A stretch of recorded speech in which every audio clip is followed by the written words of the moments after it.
Hello friends, welcome back to my channel Gyan Sankalp. तो friends, ये मेरा पॉलिटिकल साइंस यानी राजनीतिक विज्ञान के 1000 क्वेश्चन सीरीज का पार्ट 41 है। इससे पहले मैंने 40 पार्ट तक अपने चैनल पे अपलोड कर रखा। अगर आपने उसे नहीं देखा है तो आप प्लीज़ उसे जाके देख लीजिए। प्लेलिस्ट बनी हुई है मेरे चैनल पे। और ये जो क्वेश्चन है ये यूजीसी नेट के प्रीवियस ईयर के क्वेश्चंस हैं, जो आपके आगामी किसी भी एग्ज़ाम अगर आप दे रहे हो, अगर आप टीचिंग एग्ज़ाम दे रहे हो, पीजीटी टीजीटी दे रहे हो, या असिस्टेंट प्रोफेसर के लिए दे रहे हो, सेट दे रहे हो, या यूजीसी नेट दे रहे हो, तो आपके लिए काफ़ी हेल्पफुल है।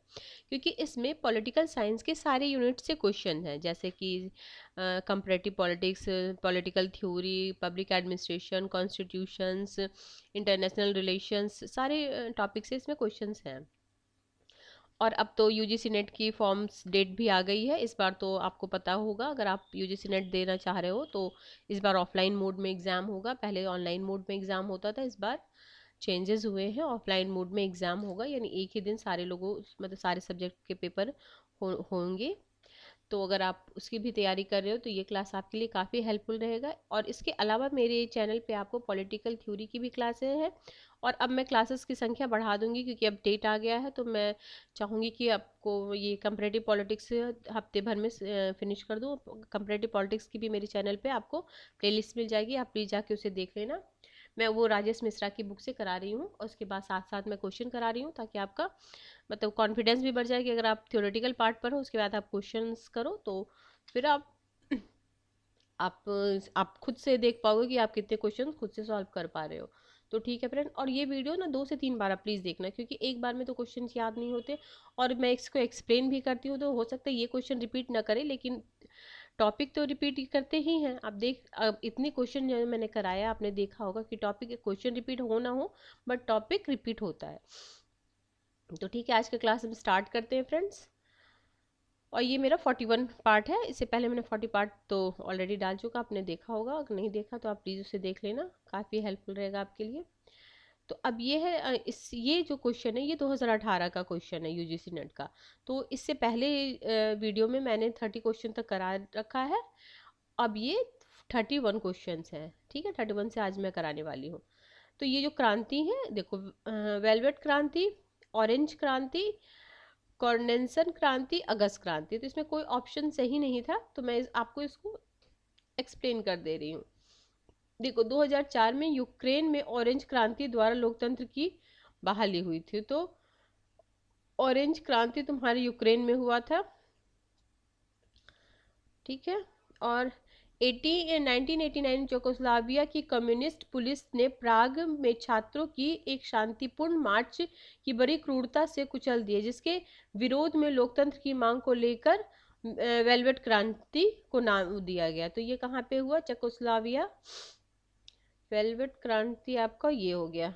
ऑरेंज क्रांति तो आप समझ गए, ऑरेंज क्रांति हुआ थी यूक्रेन में। आगे ठीक है, बाकी देखो ये इसमें मैच नहीं कर रहा। ऑरेंज क्रांति आप ये लगा लो, अगस्त क्रांति तो इसमें ऑप्शन ही नहीं दिया है सही से, ठीक है। बाकी अगर आप इसको देखना चाहो तो इसको आप सारी क्रांति के और गूगल पे डाल के वेलवेट क्रांति, ऑरेंज क्रांति और सारे क्रांति को एक बार डाल के खुद से देख लेना प्लीज। आगे है, अभिजात्य के सिद्धांत के संबंध में निम्नलिखित में से कौन सा कथन सही है? अभिजात्य, ठीक है, अभिजात्य, ठीक है। तो पहला है जो कथन है, जेम्स बर्नम ने अभिजात्य की परिचालन की अवधारणा प्रतिबद्ध। ये तो ये दिया मोस्का ने दिया था ना, ये तो पहला तो गलत हो गया। सी राइट मिल्स ने त्रिशासन दल द्वारा सत्ता समूह के राजनीतिक, आर्थिक और प्रबंधन, ये भी गलत है। ऑप्शन 3 और 4 सही है। देखो, मोस्का ने अभिजात्य व्यक्ति की विशेषताओं पर बल दिया, और अभिजात्य सिद्धांत बहुलवाद का समर्थन करता है, ठीक है। तो 3rd और 4th सही है। ये देखो, पेरेटो के अनुसार समाज मुख्यतः 2 वर्गों में बटा हुआ है, एक विशिष्ट वर्ग और एक गैर विशिष्ट वर्ग। जैसे विशिष्ट वर्ग मतलब अभिजात वर्ग, ठीक है। और इन दोनों वर्गों के बीच प्रतिस्पर्धा रहती है, और गैर सत्ता विशिष्ट वर्ग और सत्ता विशिष्ट वर्ग को हटाकर स्वयं सत्ता मतलब रोटेशन होते रहता है परिचालन। तो परिचालन वाला पेरेटो ने दिया सर्कुलर थ्योरी, जिसको बोलते हैं हम सर्कुलर थ्योरी, कि मतलब पहले जो शासक वर्ग है उसके बाद फिर जो गैर शासक है वो फिर आ जाएगा शासक वर्ग में, फिर गैर शासक वर्ग, फिर शासक वर्ग, मतलब ऐसे रोटेट होते जाए, जैसे एक अस्थाई सत्ता किसी के हाथ में नहीं रहेगी, ये रोटेशन होता रहेगा। ये रोटेशन वाली थ्योरी, सर्कुलर वाली थ्योरी पेरेटो ने दी थी। अभिजात सिद्धांत बहुलवाद का समर्थन करता है। इसके अनुसार प्रत्येक समाज की बड़ी संख्या में ऐसे मतलब एक लोग सत्ता नहीं करते, बड़ी संख्या में ऐसे समूह जाते हैं जो सत्ता संघर्ष में और एक दूसरे को अपना आधिपत्य स्थापित करने प्रतिस्पर्धा में लगे रहते हैं। सी राइट मिल्स ने त्रिशासक दल सत्ता समूह में राजनीतिक, आर्थिक और सी राइट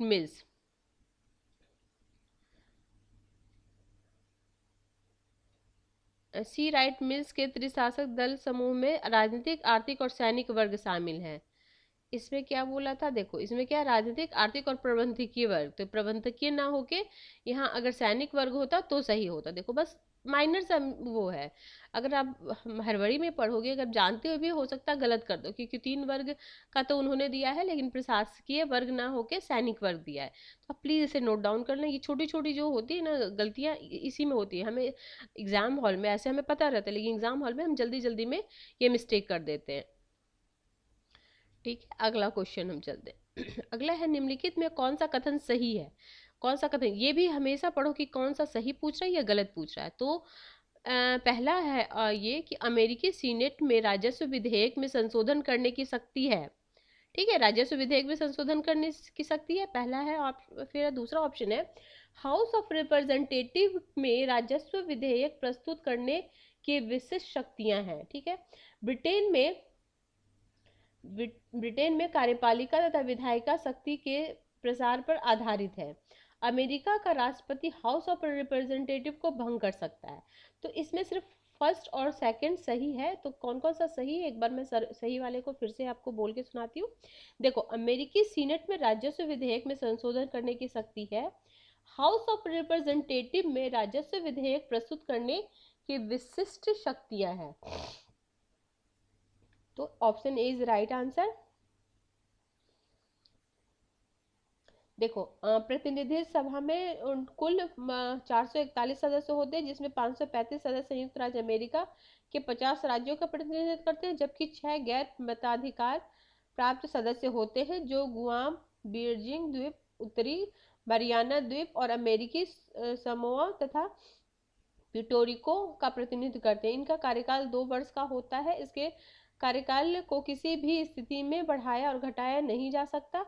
प्रतिनिधि सभा को अवधि के पहले विघटित नहीं किया जा सकता। ठीक है,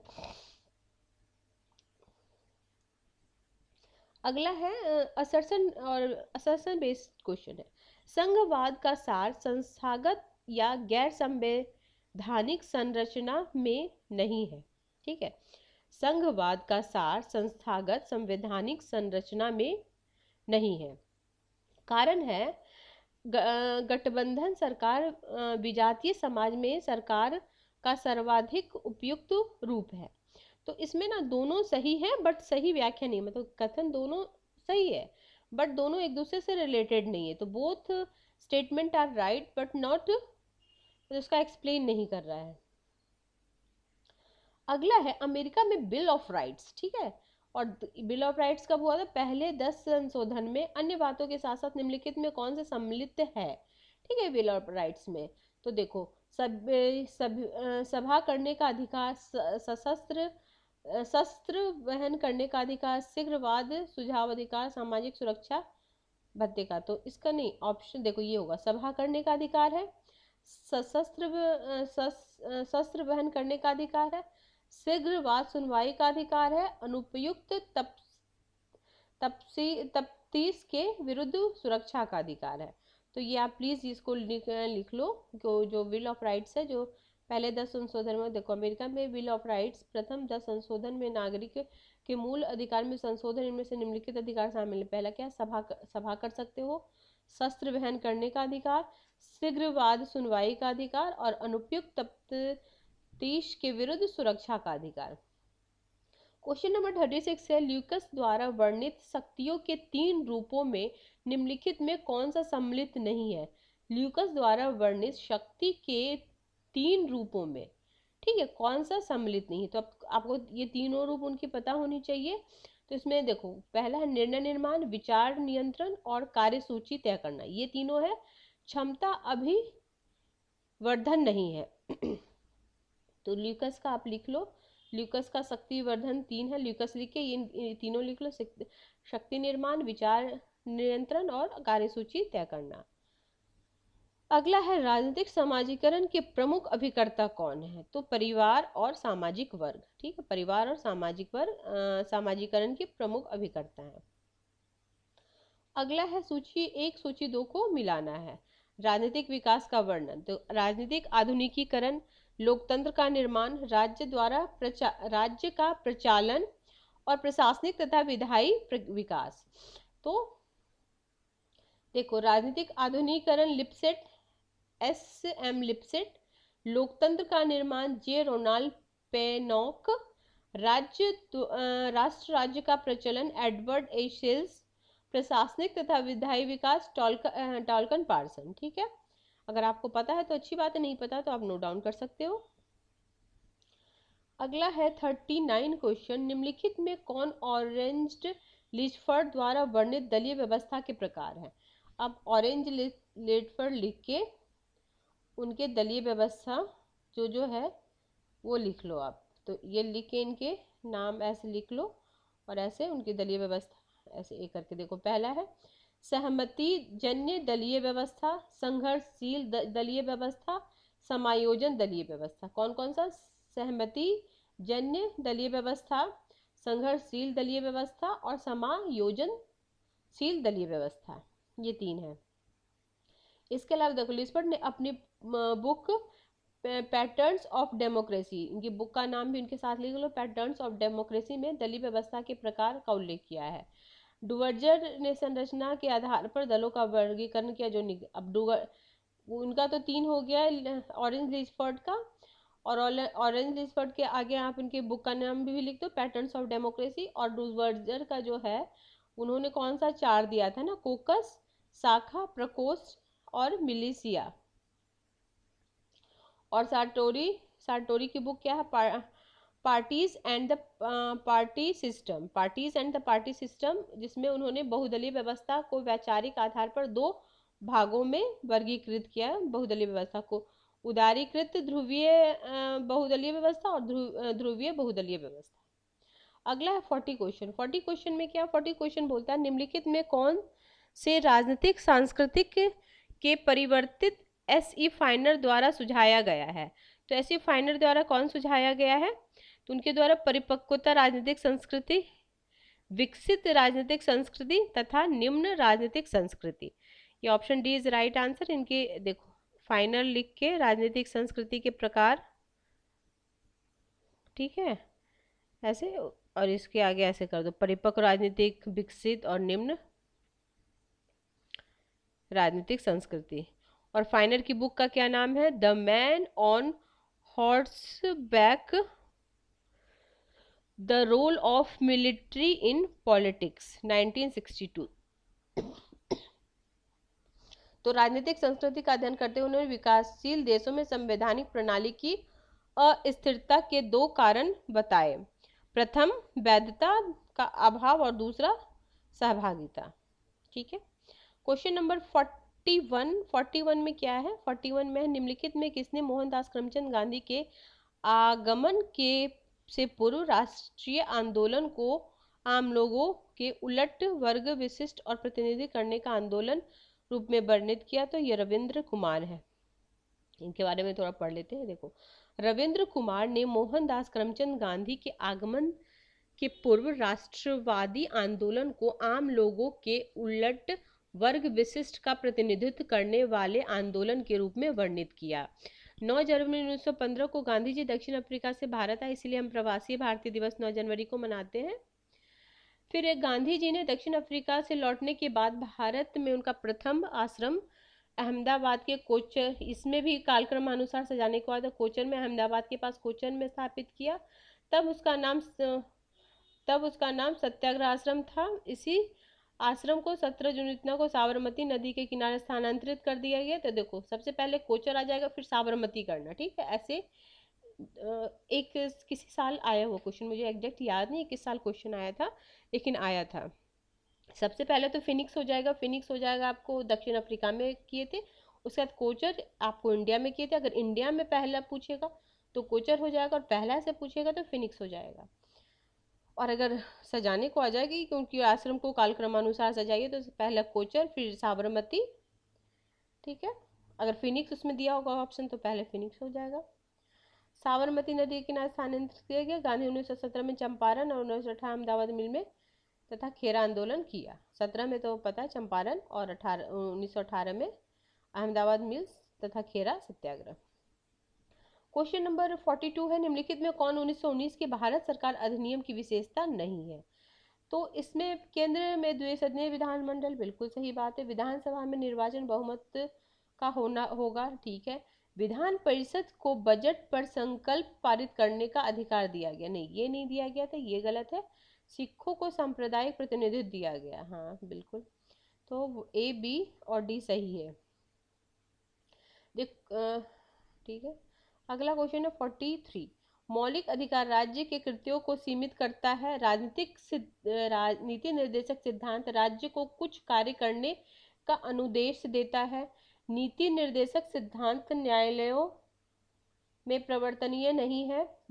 यदि संविधान के भाग 4 में उद्धृत किसी नीति सिद्धांत को लागू करने के लिए कोई कानून बनाया जाता है तो वह अनुच्छेद 14 से 19 द्वारा प्रदत्त मौलिक अधिकार के उल्लंघन के आधार पर असंवैधानिक प्रतिरक्षित होगा।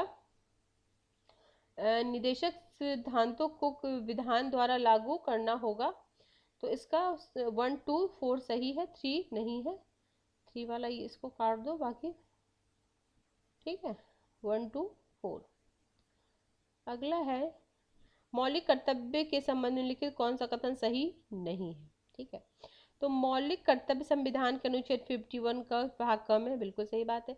मौलिक कर्तव्य 42वें संशोधन द्वारा इतना में संविधान, ठीक है। मौलिक कर्तव्य भारत में रहने वाले प्रत्येक व्यक्ति को पूरे करना होगा, बिल्कुल सही बात है। तो ये क्या बोल रहा है? नहीं, मौलिक कर्तव्य तो दूसरे, मौलिक कर्तव्य भारत में रहने वाले प्रत्येक व्यक्ति को पूरा करना होगा। और क्या पूछ रहा है इसमें कौन सा सही नहीं है? तो इसमें सही नहीं है आपका ऑप्शन सी, तीसरा और चौथा सही नहीं है, बाकी सही है। देखो, मौलिक कर्तव्य के संबंध में निम्नलिखित में कथन कौन सा सही नहीं है? मौलिक कर्तव्य भारत में रहने वाले प्रत्येक व्यक्ति पूरे करने होंगे। और 11वां मौलिक कर्तव्य इतना 40 संशोधन द्वारा 2006 में जोड़ा गया, ठीक है। तो ये 2002 में जोड़ा गया था, 6 ना हो गया, 2002 हो जाएगा। मौलिक कर्तव्य भारतीय नागरिकों के ही नहीं है, के लिए है, न कि विदेशियों के लिए, ठीक है। देखो, मौलिक कर्तव्य भारत में रहने वाले प्रत्येक व्यक्ति को पूरा करना होगा, नहीं प्रत्येक व्यक्ति को नहीं, भारत के नागरिक को पूरा करना पड़ेगा, ठीक है, विदेशियों को नहीं करना पड़ेगा। इसीलिए ये ऑप्शन सही नहीं है। भारत में अगर विदेशी रहते उनको उनके लिए मौलिक कर्तव्य नहीं, भारत के नागरिक के लिए मौलिक कर्तव्य है। तो फर्स्ट एंड सेकंड सही हो जाएगा, थर्ड एंड फोर्थ नहीं हो जाएगा, क्योंकि 46वें संशोधन तो है, 11वां मौलिक कर्तव्य भी जोड़ा गया, बट 1906 नहीं, 1902 में, सॉरी 2006 नहीं, 2002 में। तो इसलिए ये गलत हो गया, ये सारे लोगों के लिए नहीं, सिर्फ भारत के नागरिक के लिए है। फिर है क्वेश्चन नंबर 45। किस संवैधानिक संशोधन अधिनियम द्वारा वन्य तथा वन्य जीवों के संरक्षण को राज्य से हटाकर समवर्ती सूची में रखा गया था? तो 42वें संवैधानिक संशोधन द्वारा इसको समवर्ती सूची में रखा गया। तो फ्रेंड्स, आज की क्लास में मैंने 45 क्वेश्चन तक करा दिए। नेक्स्ट क्लास में मैं इससे आगे का क्वेश्चन कराऊंगी। अगर आपको किसी वजह से ये क्लास हेल्पफुल लग रही तो आप प्लीज़ मेरे चैनल को सब्सक्राइब कीजिए, मेरी वीडियो को लाइक कीजिए, अपने फ्रेंड में शेयर कीजिए। Till then, bye bye. See you in next video.